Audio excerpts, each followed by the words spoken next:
Hi friends, welcome back to my channel.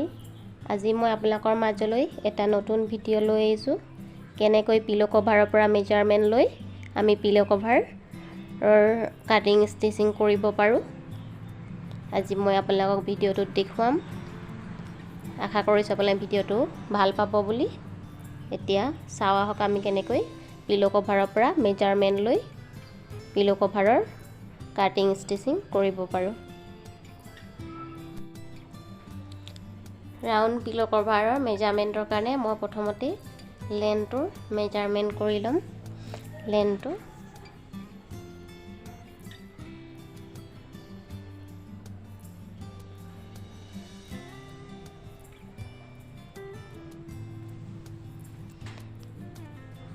লেন্থটো দেখিব পাৰিছে 32 inch লেন্থৰ হয় এই পিলো কভাৰটো আৰু মই এই পিলো কভাৰটোৰ মেজাৰমেন্ট মতে মই এটা পিলো কভাৰ কাটিং ষ্টিচিং কৰিম আৰু এই ৰাউন্ডটোৰ ওচৰলৈকে মেজাৰমেন্টটো ল'ব লাগিব লেন্থটো 32 হৈছে এই ৰাউন্ডটোৰ ওচৰলৈকে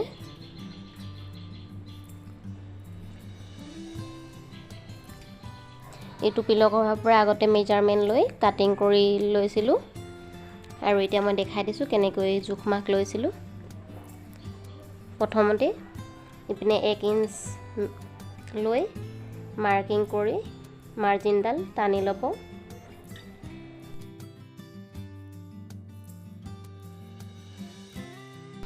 পাছতে ইয়াৰ 1 ইঞ্চৰ পৰা টেপডাল ধৰি লেন্থটোৰ মেজাৰমেন্ট কৰিব 32 ইঞ্চ লেন্থ লৈ লৈছো 1 ইঞ্চৰ পৰা টেপডাল ৰাখি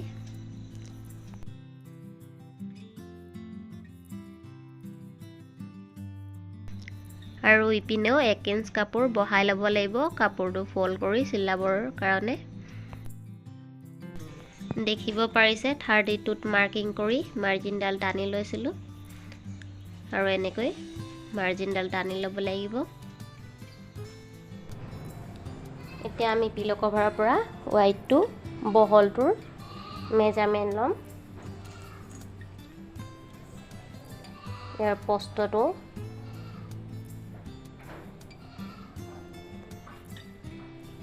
14.5 লৈছিলো আৰু চিলনিত 1 ইঞ্চ হুমাই গল দুই সাইডে 14.5 ল'ব লাগিব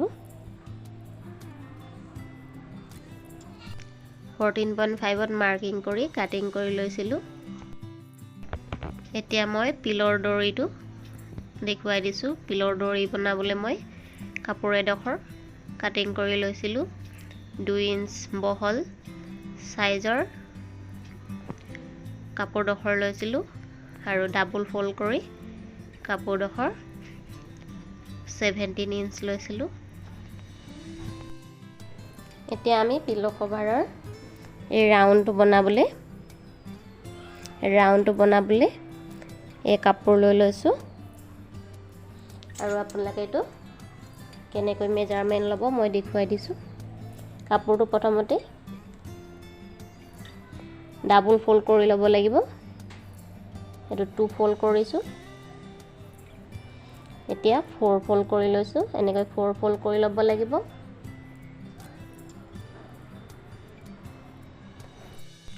কাপোৰ ডখৰৰ চুকৰ পৰা টেপডাল ধৰি 2.5 ত মাৰ্কিং এটা কৰি লৈছো আৰু একে ধৰণে আৰু দুটামান মাৰ্কিং কৰি ল'ব লাগিব আৰু মাৰ্কিং কেটা ওপৰেদি ৰাউন্ডটো কৰি ল'ব লাগিব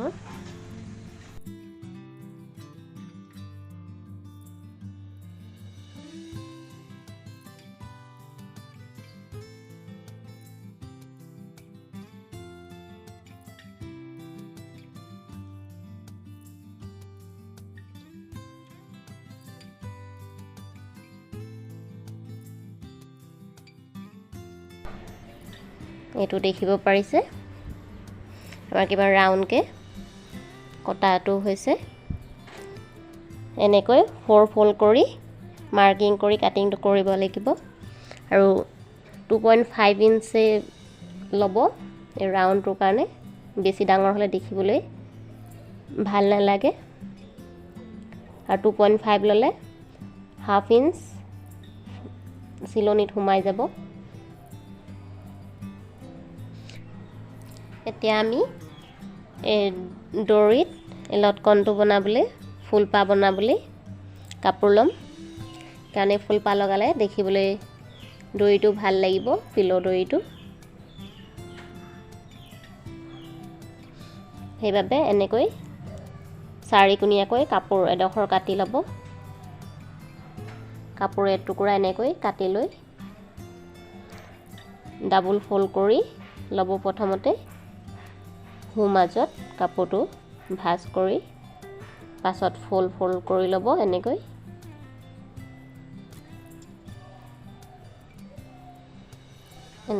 ফল্ড কৰি ল'ব। আৰু ফুলপাহৰ কাৰণে মই 2 ইঞ্চকৈ কাপোৰ ল'ম। প্ৰথমতে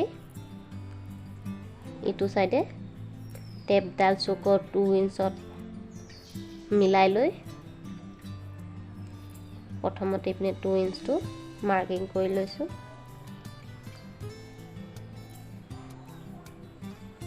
এনেকৈ দুটামান মাৰ্কিং কৰি ল'ব।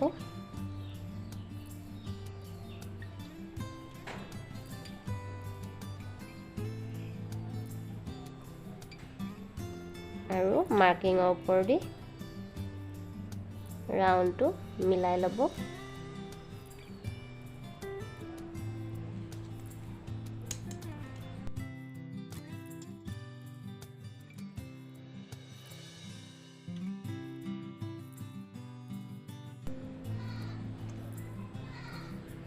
এইটো দেখিব পাৰিছে ৰাউণ্ডকৈ কাপোৰটো ওলাইছে। এনেকৈ ফল্ড কৰি কাটিংটো কৰিব লাগিব। একে ধৰণে আৰু এটা কাটি ল'ম, দুইটা লাগিব যিহেতু। এইটো ওপৰত ৰাখি কাটিং কৰিব পাৰিব।